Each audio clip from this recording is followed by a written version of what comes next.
these are going to be smooth plantings. Right, I'm saying maybe that's why they take it.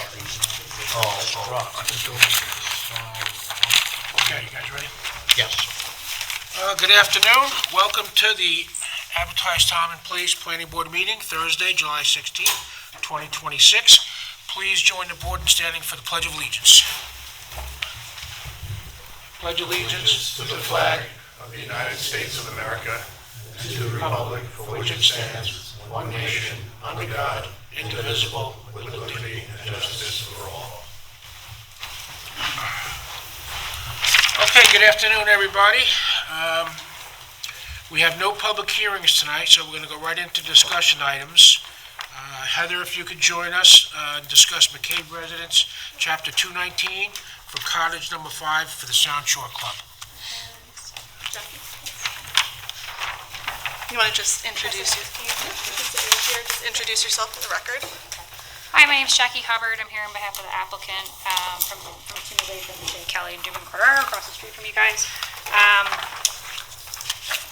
We submitted this permit application knowing that we will need a denial to go to ZBA.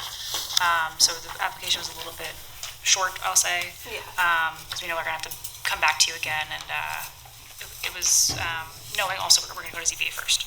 Yeah, so I always like to bring anything that needs zoning board relief to the planning board first, just to sort of get some feedback, any immediate planning concerns you guys might have. So this property, it's located at 2730 North Wading River Road in Wading River. The specific project area is Cottage No. 5, and this is within a seasonal community known as the Sound Shore Club. It's been in existence for a very long time, going back through some of the Suffolk GIS aerials. I mean, the cottages on the northerlymost portion of the property have been there since the 40s, so it's pre-existing, non-conforming. The entire northerly section of the community is within CHA jurisdiction. If you looked at the site plan that was submitted, you can see the CHA line actually runs through the upper third of the cottage, so the entirety of the existing deck is seaward of that line, and it literally goes right up to the bluff. The project area, they're proposing an addition for an enclosed porch and a covered front stoop with steps to grade in the vicinity of the existing driveway, so it's landward of the existing structure, but again, still within CHA jurisdiction. So because of that, it needs relief from the Zoning Board of Appeals, because it's not a specifically permitted activity under 219.14 subsection B. So just going through my staff report, you could see the aerials. The cottage is very close to the top of the bluff. I don't believe they're planning on touching the existing deck or the retaining wall. Again, the project area is limited to that driveway area. One thing that I had brought up, there's existing vegetation to the east of the driveway.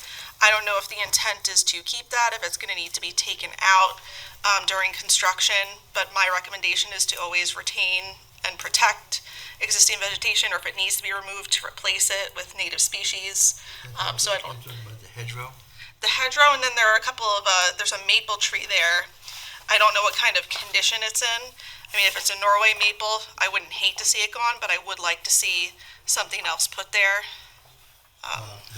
This past week when I went there, it did have some storm damage, and Yeah.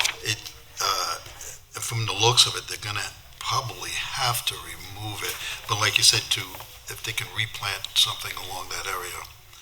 Yeah, and I mean, if you plant native, the root mat, it goes deeper. It'll help with the stability of the bluff. Although the retaining wall that runs from the just to the east of the cottage, underneath the deck, across the west, past the beach stairs, that was replaced. I think around 2014, when I was doing some research on the property. The cottage was rebuilt and it was granted relief by the zoning board in 2014, and that was in conjunction with them doing this retaining wall along the top of the bluff. So it's seen relief from the zoning board before. It's gotten 219 approval. I think it was Chapter 12 back then from the planning board before. So at this juncture, I just wanted to bring it to the board to introduce it. I can furnish a denial letter to the applicant, and they can proceed with the zoning board. Yeah. They'll need either a permit or a letter of NJ from the DEC, but it's above the 10-foot elevation contour and the toe of the bluff is bulkheaded, so I expect it'll probably a letter of no jurisdiction. Other than that, I really don't have any other huge concerns about it. And Heather, just because they're staying within that envelope, the square envelope, and my only thing, like I told you, is the tree. And then just replace with vegetation. I'll just note for the record that we, under the previous application to ZBA, we did get the same letter of registration from DEC. And it runs with the land. So that's good. And then I noticed in your report that I didn't include the full plans. I have them. I don't have enough copies, so if you prefer, I'll just, when we come back, I'll Yeah, furnish them. Yeah. I'm sure the zoning board is they'll want to see a floor plan, they'll want to see your erosion and sediment control plans, any additional questions they might have. So when you get through the process with them, subject to any revisions, if it's granted, you can come back with your finalized plans to the planning board.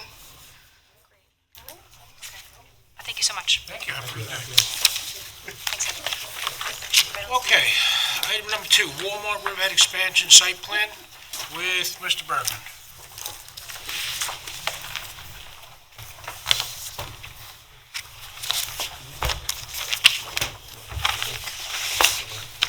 How are you, gentlemen? How you guys doing? For the applicant, Brian Kennedy, partner with Fortelli Deegan Toronto. And Alec Kosiski from Bowler Engineering. How you doing, gentlemen? Very well. So we made our site plan application submission. Maybe give me a minute. Justin, can we just zoom out a little bit so we can get, there you go, good, thank you. Oh, back out a little bit, thank you, good. All right. All right, so I don't want to steal your thunder, but No, I go guess ahead. I'll kick you off. So we've got an application, a site plan application proposing an approximately 27,000 square foot expansion of the existing Walmart store. It'll convert the existing Walmart store to what they call a super center. It'll include groceries and expanded retail offerings. The proposed improvements include paving, drainage, landscaping, lighting, as well as the installation of 12 electronic vehicle or EV charging stalls.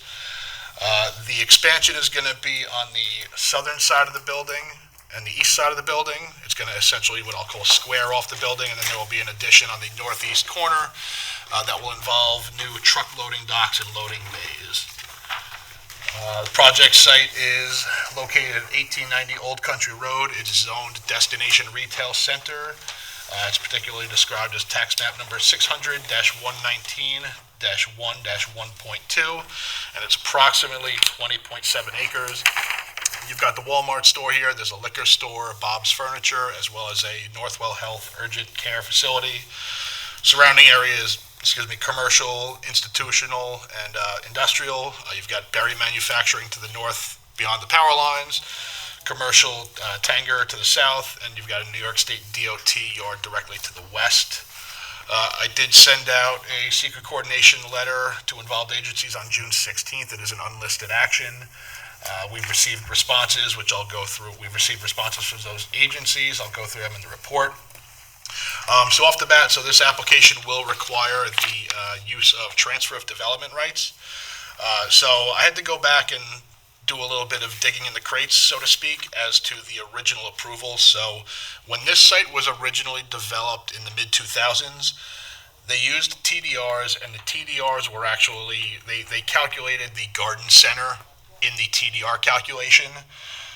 So when you factor in the removal of the garden center and all of the expansions, the net difference that they need to use TDRs for is about 6,977 square feet, which at our current rate of redemption is 2.33 TDRs.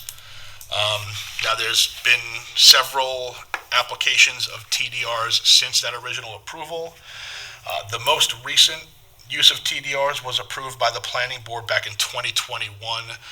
At that time, the liquor store was proposing approximately 1,945 square foot expansion of that liquor store. That has not been constructed. Now that 1,945 square foot expansion was originally applied to the urgent care facility. as part of that liquor store expansion, they formally abandoned the urgent care facility expansion and essentially shifted that development over to the liquor store. Now, that liquor store has not yet been constructed. They did record all the necessary documents. They went through the TDR procedure. So that 1,945 square foot, for lack of a better phrase, is kind of floating on the property yet to be constructed. This is something that, like Walmart, the landlord, whoever's kind of got ownership of that really needs to figure out what they want to do with it. If they agree to abandon the liquor store expansion, that 1,945 square feet would be applied to the current proposal, leaving a net difference of 5,032 square feet for TDRs. That would equate to 1.67 TDRs. And there is I believe the owner of the property currently has a TDR certificate in the amount of 0.51 TDRs, so they can redeem that and then just find the additional 1.16. Before we take any action, I would just ask for something in writing from the applicant, from the property owner, basically telling us how they want to proceed. Absolutely. The applicant has engaged with discussions with the landlord regarding their desire to utilize those existing credits. They are fully aware that they need to comply with the town requirements and will do so. Whichever way they proceed. We'll get an application. So yeah, there would be a separate application for the TDRs. There's a separate allocation process. Before we go that, I've got the numbers of what they need to do depending on which route they want to go. So, we'll just get some clarification from the applicant and the owners on how they want to proceed with that. Regarding the parking, the landscaping, so the site plan proposes to build out an additional row of previously approved land banked parking stalls on the south end of the building near the berm at Old Country Road. What I did, just for the board's knowledge, because the site plan is a little busy, it's kind of tough to really sift out and kind of identify exactly what's happening. So just for the board's knowledge, this is the existing conditions plan. What I did is highlighted the existing landscaped islands within the parking lot. Now, those contain the orchard-style trees that are required by our code. Right now, they're required at a rate of 1 tree per 10 parking spaces. This application, I believe, proposes a total of 851 parking stalls, where 836 are required. So at that rate, they need to provide a minimum of 85 orchard-style trees. And the code defines them as orchard-style spread throughout the parking lot rather than just clustered along the edges. So it breaks up the big seas of asphalt, helps with, heat reduction, just provides a better landscaped site. Blue line here is the existing footprint of the building. So I want to just go to the proposed conditions. So as we see in the area in front of Walmart, they essentially want to eliminate all of those orchard-style plantings within the parking area. These are going to be increased in size from the current landscaped islands that are there. But it's not really clear on the plans whether or not the site still complies with that orchard-style parking requirement. I will note, just based on kind of like rough counts, and it's interesting, some of the landscaped islands, or the orchard-style islands, are shown to have 1 tree. Some of them have none. I'm assuming they've just died and they were never replaced. Right now, the site does exceed what is required by code. In the absence of a really clear identified calculation on the number of trees, I'm thinking maybe meet somewhere in the middle, rather than just provide, eliminate all the landscaped islands. Instead of 2 per run, maybe they could come back with a nice landscaped orchard-style island in each of these runs to help break that up, provide some additional landscaping. That would both comply with the code, and it would just help provide a better-looking site.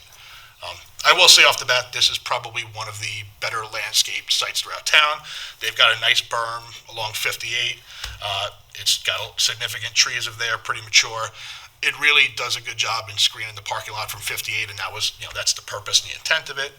So I will acknowledge that, but I think they need to come back and address that fact. And can I just comment on the why we did this? So as you can see, the expansion, as Mr. Bergman mentioned, goes out to the east. The intent of a supercenter, as Ms. Bergman mentioned, is we're going to add now the grocery element to the store. So what that does is actually create two vestibules, one dedicated to grocery, one dedicated to the retail portion. So similar to if anyone's been to the Yaphank store, there's two entryways to the Yaphank store, depending on which avenue you choose to shop. With the addition, so with the loss of stalls to the east, plus the addition of additional ADA stalls, which Walmart likes to exceed the New York State threshold, they do add larger ADA van, bus stalls just for some of the programs that they have for buses, and then based on their calculations they've done throughout the country, their ADA stalls tend to fill out and exceed the New York State amount.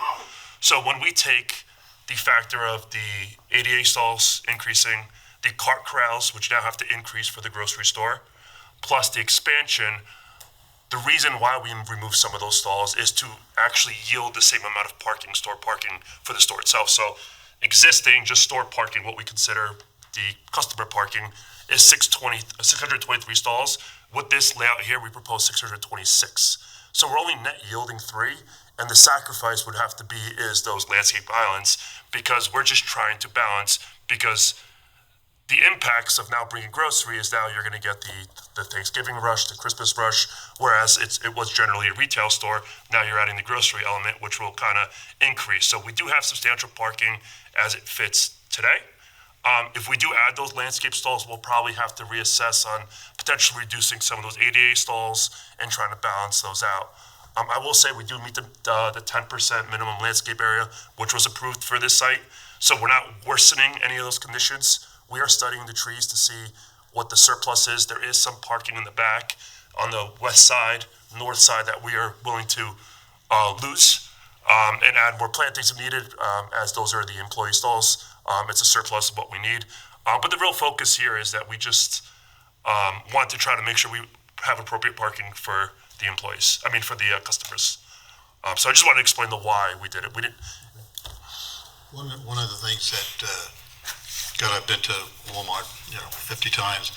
I've never seen more than 1/3 of the parking being taken. And I just don't see why you have to eliminate all of that, because you're only adding 27,000 square feet, and you have over 700 parking stalls in the parking area. And I almost agree with Greg, if you could retain one row across, plus the back area, because every other shopping center in Riverhead has, the trees, and it does break up the parking area. That's the thing. To me, if you didn't have enough parking, I can see that. But when you visit all times of the year, there is plenty of parking. I've never had to walk, and I try to park away so I can actually walk, but it just doesn't seem to be something that was approved years ago. To take it away just doesn't make sense to me. Yeah, and I just want to add one comment on that. In addition, as we bring this up to date, part of the parking stalls to the east where that pink is the online pickup delivery. So there is going to be designations for the parking. So we're adding additional ADA, we're adding EV, as the planning had also recommended to add some additional EV stalls. We're adding the online pickup stalls, which is a feature that we're trying to, if you've been to the store today, they've been trying to incorporate it, but the store isn't built in a way that it can incorporate that new technology. I refer back to the Yaphank location. Walmart has found that they're losing customers to that location because that location actually provides all those necessities, which is why Walmart wants to come here and expand those resources, in which, based on their analysis, which is why they want the additional parking, because they're concerned once you add an entire deli, grocery section, you're going to have a surplus of parking. To your point, it may not have been full now, but in those peak Thanksgiving, Christmas, holiday seasons, we want to make sure we can accommodate. Where's the loading, unloading section? So the existing, where The existing loading dock is in the back here. I think there's like 4 or 5 truck loading bays. This is a new proposed loading dock. and that's strictly for the grocery section. So we have to incorporate 2 new loading docks for the grocery, and there was a staff recommendation to blockaded are, Sound sound- attenuation walls, similar to what exists at the site, would Station's gonna be. on the west side. EV parking stalls are going to be in the main parking lot along the western bank.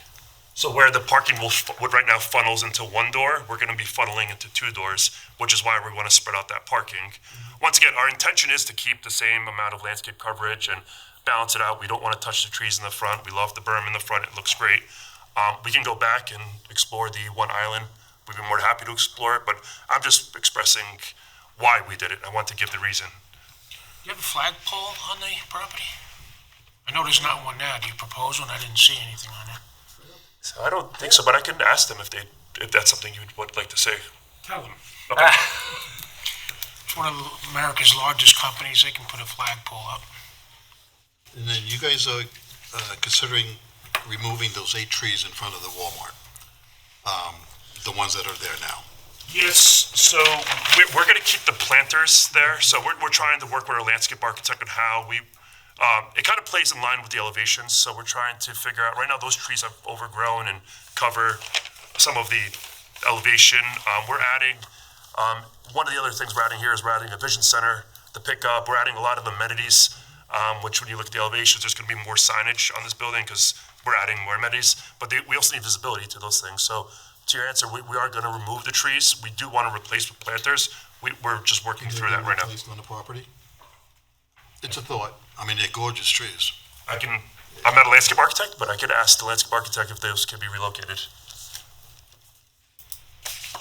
Now, as far as the store itself goes, with the front of it, it looks very boxy. The store that's there now, you have some windows and things like that. Are you just gonna stay with that boxy look, or do you think you can kind of go with something that has a little bit more detail to it, you know, windows or something on there? Do you want to bring that up? Well, yeah, so this was something, I brought it up, I mentioned it in the staff report, and this was something we had, identified in pre-submission meetings that we had with the applicant and members of staff. Right now, the Walmart has character, like they've got some interesting architectural elements, there's a mix of materials, like I said, they've got the false windows. It gives some character to it. This could be any town USA, right? I don't object to the brick, I have no issue with the brick, but it just, you could plop this anywhere. I'm firmly of the belief that, this is kind of right at the entrance to the 58 corridor, it's like the gateway to the commercial corridor. Right now, it has some unique features, kind of makes it stand out from just every other nondescript big box retail store.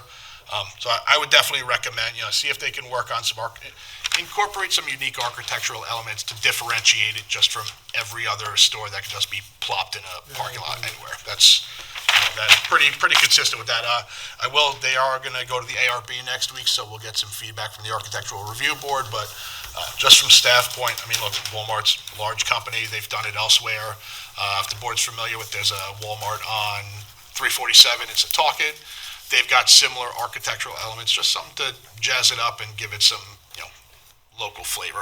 We received these comments yesterday. We had an internal discussion already to address those issues. We understand we'll be back before the ARB hopefully soon, and we'll incorporate as much of your requests as possible. That'd be great.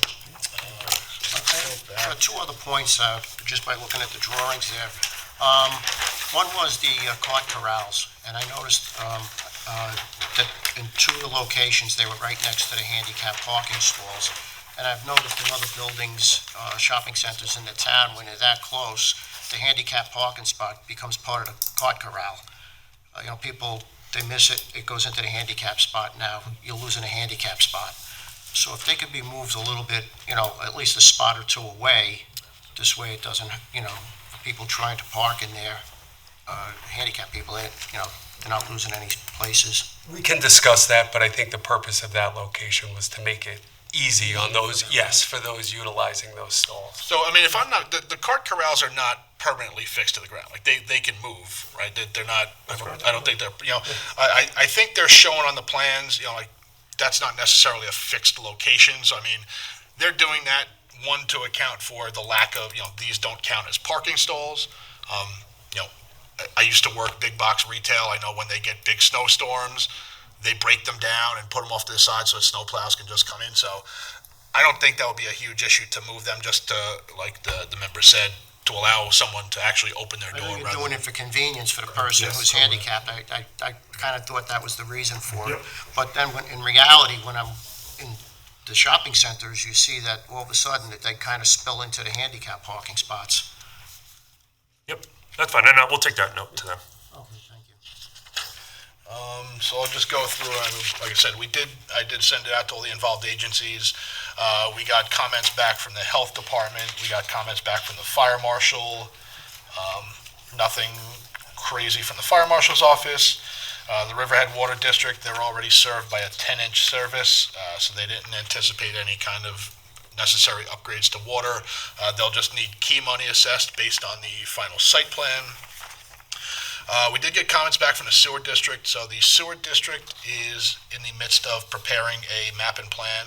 So right now, everything west of Lowe's along 58 is fed down to the Lowe's pump station. I believe there's a pump at Tanger, sends it up 58 to the Lowe's pump station, and I believe that is at or near capacity. So in order to facilitate this upgrade, they'll need to upgrade the pump at the Lowe's pump station. So H2M, who's the architects and engineers for the sewer district, they're going to prepare a report on what's needed. They estimated the amount of sewage increase?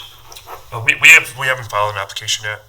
We do have a pump on site as well in that front island. So we'll address that once. Yeah, I think that pump probably just serves the Walmart site, but it's an issue sort of downstream once it gets to Lowe's.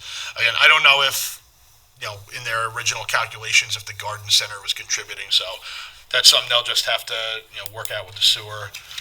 The engineer had a number of comments. Again, the plans are very busy, so he just had some basic clarification questions. We did get a local determination back from the planning commission. They came back with a number of comments. Now, the comments are not binding conditions. They're just recommendations for the board to consider. Newer expansion of commercial buildings should be designed and constructed to reduce energy consumption. Commercial buildings, wherever possible, should incorporate the use of renewable technologies. They did recommend, though parking areas already exist, they're recommending a minimum of 8% of parking spaces to be EV charging stalls. That's almost 70 parking spaces to be EV. Again, not a binding condition.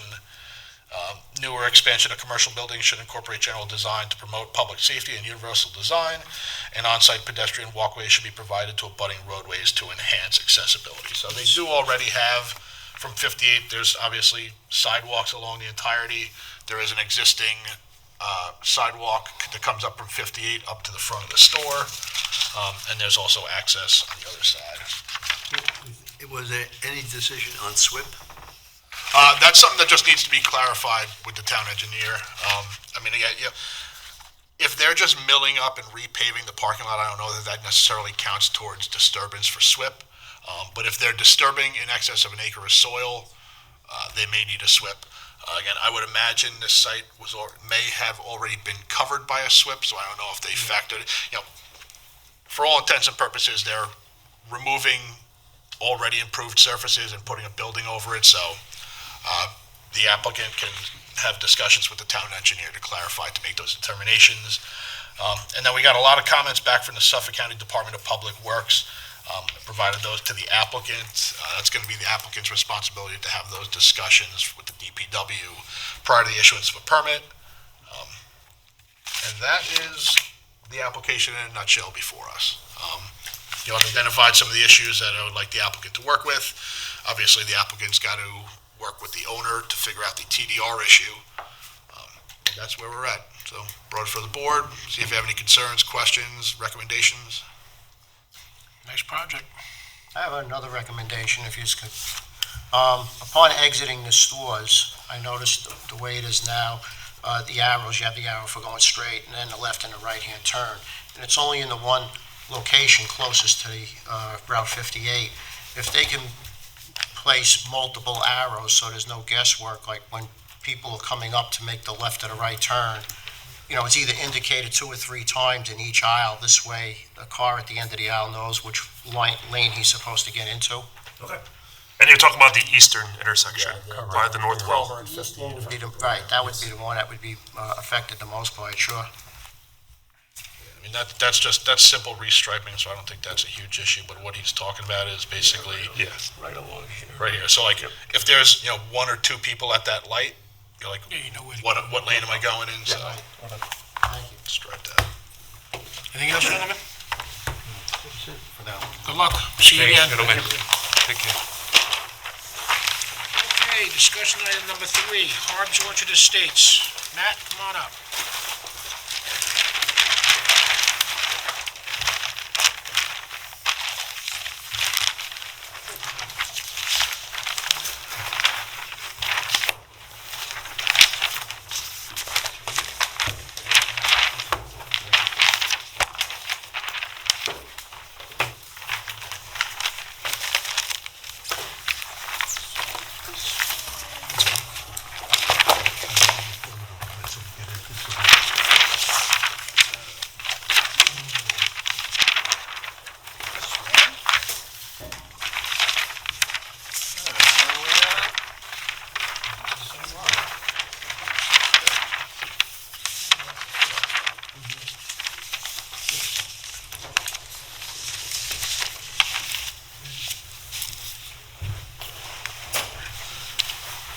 If everybody wants to come up, that's fine.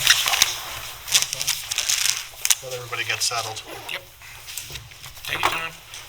How are you, Tom? Good, how are you? Okay, if you guys could just identify yourselves, please. My name is Ed Harb Senior. I'm Dr. Don Moriali. I'm a consultant to the family. David Harbs. That was me. Tom Wolpert, Young Associates. Edward Harbs. Okay, Matt, what do you got? All right, so we have an application for a 4-lot subdivision at 30 Halsey Lane in Riverhead. If the board is aware of the location, it's off Iron Pier, right? Or the subdivision? Yeah. Off of Henry Lewis, so there's off another subdivision. 4-lot cluster, as this is in a 2-acre zone where clustering is required. As you saw in my report, it's kind of a unique layout. We did get a yield. Tom, do you have a copy of the yield plan just to demonstrate? If not, that's okay. They gave me a basic yield plan, which I think I have in the file. It's got a cul-de-sac in the middle with 4 lots around it. I think it's 13. Yeah, we're looking at 13 now. Just so you can see what they have. I don't know what the number was on that one.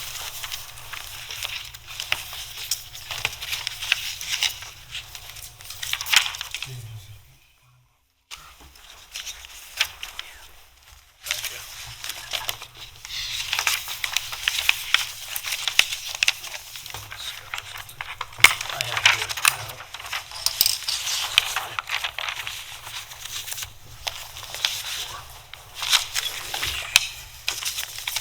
We've been through a lot of sketches on this.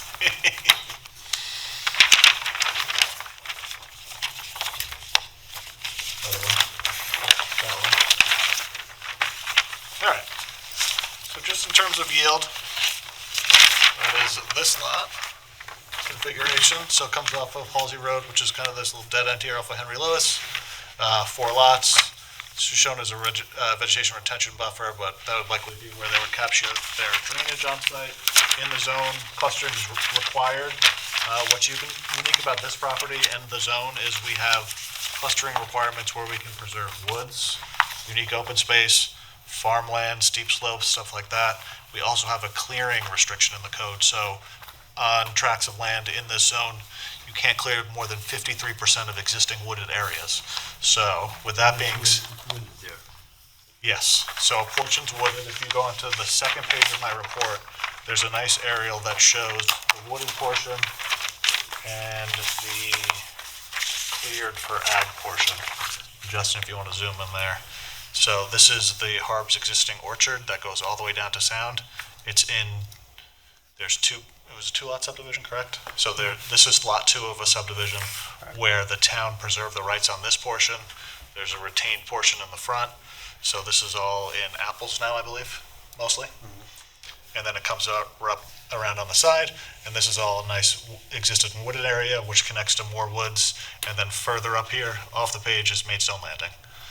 So attached single family sort of up the road.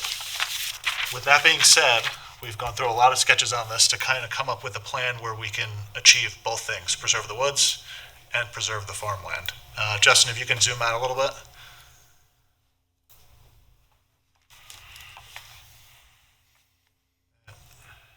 You can go up a little bit.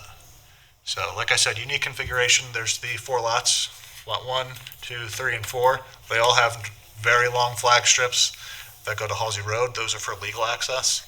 And then will be accessed by common driveways. So there's a common driveway that will go up to 2, 3, and 4, and a common driveway that sort of meanders around the outside and goes to 1. If you can see on the plan, there's a sort of a gully that's in the middle of here that comes around this way. This will preserve the orchard area here and here. This is contiguous to the farm, and the remaining woods will be, contiguous to this wooded area. In order to kind of get a better look at it, well, it could be worse actually, we did a little sketching. So you can see everything on this map that's green, that's your preserved area. Outlined in blue is developable area. Obviously, they're not going to be developing on the flags, and then red is how you'll get to the lots. Any questions so far? It's a little bit different than what we typically see. In terms of secret, it's a type 2. This does preserve 70% of the Primax soils on site, so I think we're just under 72%, while preserving about 52% of open space. A couple things I'm just asking for is if we can see the open space calculation absent the access easements, just because they're going to be developed with a driveway, they're not really going to be open anymore. And then, unlike a major subdivision, we don't have a requirement to see alternative plans in a minor subdivision. I did include a very basic sketch of a minor in my staff report, which is a different configuration that shows 4 lots here, acknowledging that you'd lose orchard, but then you'd keep the orchard here and keep open space, like all in one piece without having to access over it. But that's really it. We're at early days here, so the board would have to acknowledge what sketch, if they prefer the sketch, if they find it meets the intent of the code, or if they want to see something different. There's public water in the street at the end of Halsey Road. There's also public water that, believe it or not, comes through Simeon Road and across lot 19 and goes to right about here. So there's water. They'd have to do a map and plan, I imagine, potentially a loop. That's one of the hurdles that we'll see here. No sewer in the area, so it'll be on-site sanitary systems. You have a common driveway, but flag lots too? Yeah, so because of the way it's configured, so the flags give them road frontage. This is the straightest route, though, to get to the lots without having to disturb all the orchard. So rather than come all the way around, it comes to here.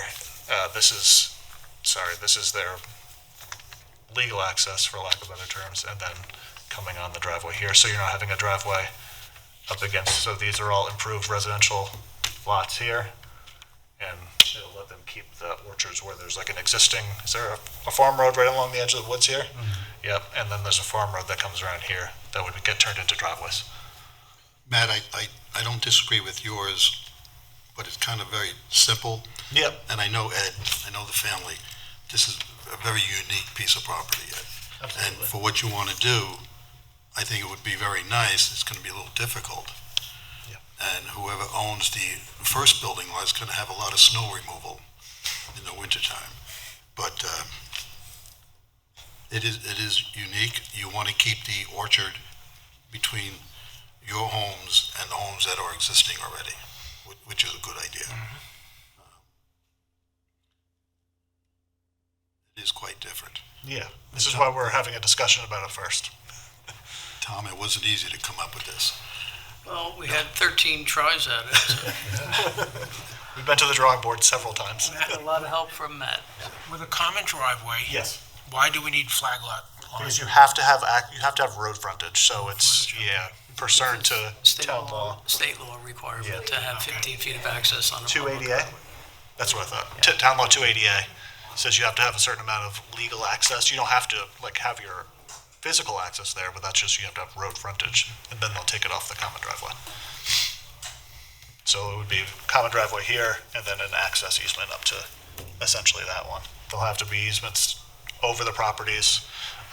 We've really looked at all kinds of different alternatives. There's an existing farm road that goes over here, but because this is all preserved, development rights sold, can't put a driveway on it because there's an existing roadway that goes to Maidstone Landing. It's kind of balancing a lot of things because this is the last sort of piece of the puzzle on all these different ag pieces that are there now. Good layout. Yeah, it's a little bit different, but, you know, it provides a nice bulk area. I don't think we'll get into a variance situation. We can, you know, talk about setbacks as we get further through. But yeah, I think it's not bad considering what we've gone through. Does the board have any questions? No, I don't. I just have to tell you, the barn is coming out very nice. I saw that. Thank you. Done nicely. All right, so no action today. If the board's so inclined at the next meeting, you can affirm that this sketch is acceptable, then we'll start getting through the process, and we can schedule a public hearing. Sounds good. Good luck, gentlemen. Thank you.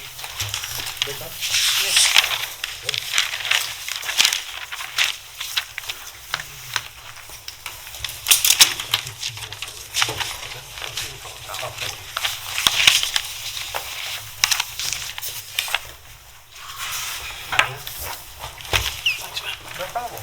See you next month.